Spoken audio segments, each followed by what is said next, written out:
Émission spéciale élections législatives sur Sensation. Bonjour à tous, émission spéciale élections législatives sur Sensation. Nous recevons les candidats des premières, deuxième et 11e circonscriptions des Yvelines et je reçois aujourd'hui Nicolas Robin-Plinat. Bonjour. Bonjour à vous. Vous êtes le candidat UPR dans la première circonscription.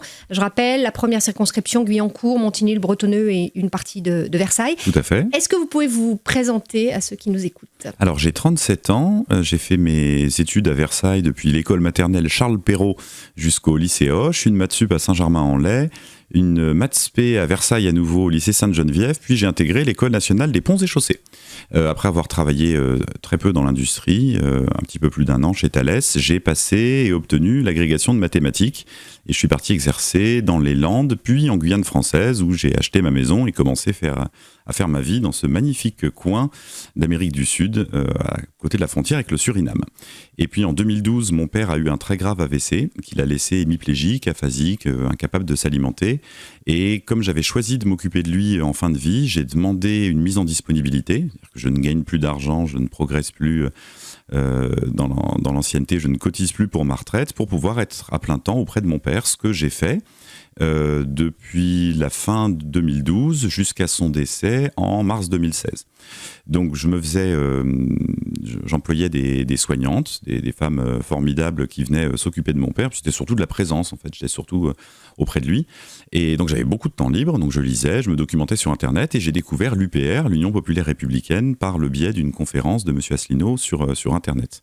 Alors j'étais très surpris par ce qu'il racontait, je trouvais que c'était assez renversant, disons.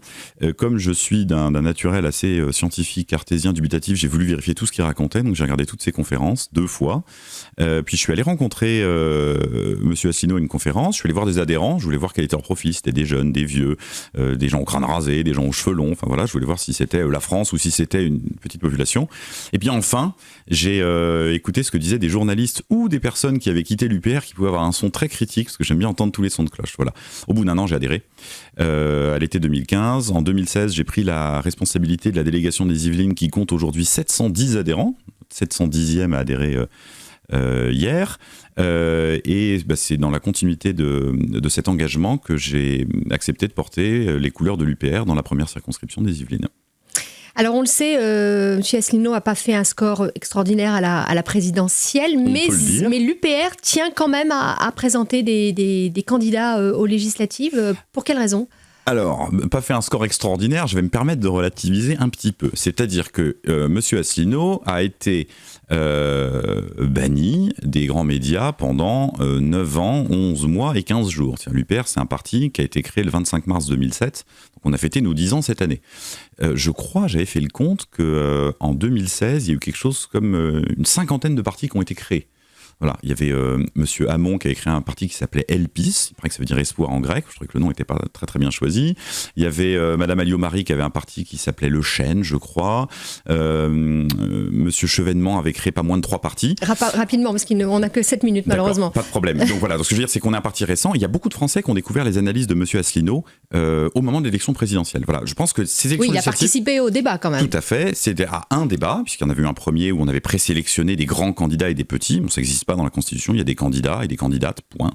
Et ces législatives vont être un test pour nous permettre de voir si les idées que nous avons diffusées, nos propositions, ont infusé dans la tête des Français, parce que nous, on s'adresse à l'intelligence des gens, on n'est pas dans le slogan, on dit tout le temps la même chose, et on dit la même chose à tout le monde. Donc on va voir ce que ça a donné, et vous aviez raison, on se présente aux législatives dans toutes les circonscriptions des Français de l'étranger, de l'Outre-mer et de l'Hexagone, sauf 3. Donc nous sommes le parti politique qui présente le plus de candidats, nous avons tous un casier judiciaire vierge, on l'exige de nos candidats, et ils viennent tous de la société civile. Donc le renouvellement, c'est nous.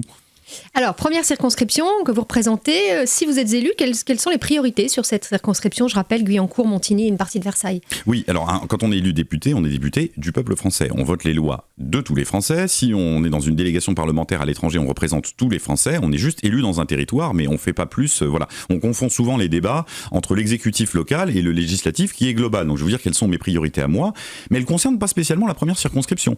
Voilà, moi je suis passionné par l'enseignement, l'éducation. J'ai été chef scout pendant 5 25 ans, j'ai été enseignant pendant 5 ans, je fais actuellement des conférences sur l'histoire de l'éducation dans la Grèce antique d'Homère à Alexandre le Grand, au siècle des premiers Ptolémées avec le musée d'Alexandrie et sa bibliothèque.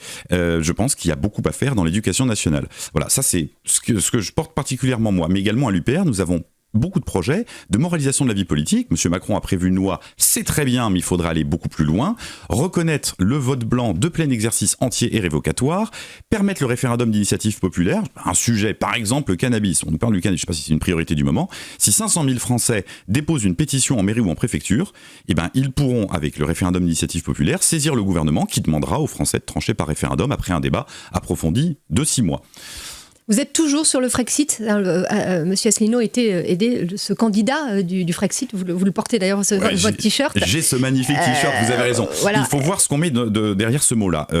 Parce que c'est une analogie qui est faite avec le Brexit. Le Royaume-Uni, de sa très gracieuse majesté Elisabeth II, n'étaient pas dans l'euro, ils avaient conservé leur monnaie et il n'est pour eux pas question de sortir de l'OTAN. Nous, notre programme prévoit la triple sortie de l'UE, de l'euro et de l'OTAN. Bon. Pour vous, c'est une bonne nouvelle pour la France, ça ? Ben pour nous, c'est une bonne nouvelle pour la France de nous rouvrir sur le monde, d'en finir avec ces guerres illégales, néocoloniales. L'article 5 du traité de l'OTAN nous dit qu'on doit tous être coude à coude si jamais un pays est agressé. Il y a, des enquêtes internationales qui sont très longues pour savoir quand il y a, par exemple, des gaz chimiques qui ont été utilisés, qui l'a vraiment utilisé. Les États-Unis sont partis envahir l'Irak en 2003 sur de fausses preuves, ils le reconnaissent maintenant, sauf que nous avons des troupes en Irak, nous avons des troupes, alors qu'on avait dit non en 2003, messieurs Chirac et de Villepin avaient dit non, on a des troupes en Afghanistan, on a des troupes au Mali, on a des troupes en Centrafrique, on a encore des troupes en Libye, on a des troupes en Syrie, on n'a jamais été sur autant de théâtres d'opération depuis Vercingétorix. Bon, nous sommes pour le dialogue avec tous les pays du monde, particulièrement les pays francophones et particulièrement l'Afrique, et pas seulement entre Européens, blancs, chrétiens, tout ce que vous voulez, on est pour s'ouvrir sur la terre entière, des coopérations internationales avec tous les États du monde, parce que de toute façon les périmètres, les constructeurs, particulièrement automobiles, se jouent complètement du périmètre européen, et la France, au 3e millénaire, c'est une France ouverte sur le monde entier, et pas sur un petit coin d'Europe. Merci beaucoup Nicolas Robin-Plinat. Je rappelle que vous êtes le candidat UPR de la première circonscription des Yvelines, et vous pouvez retrouver sur radiosensation.fr le reste des candidats de cette circonscription. Merci à vous. Merci, bonne journée. Au revoir.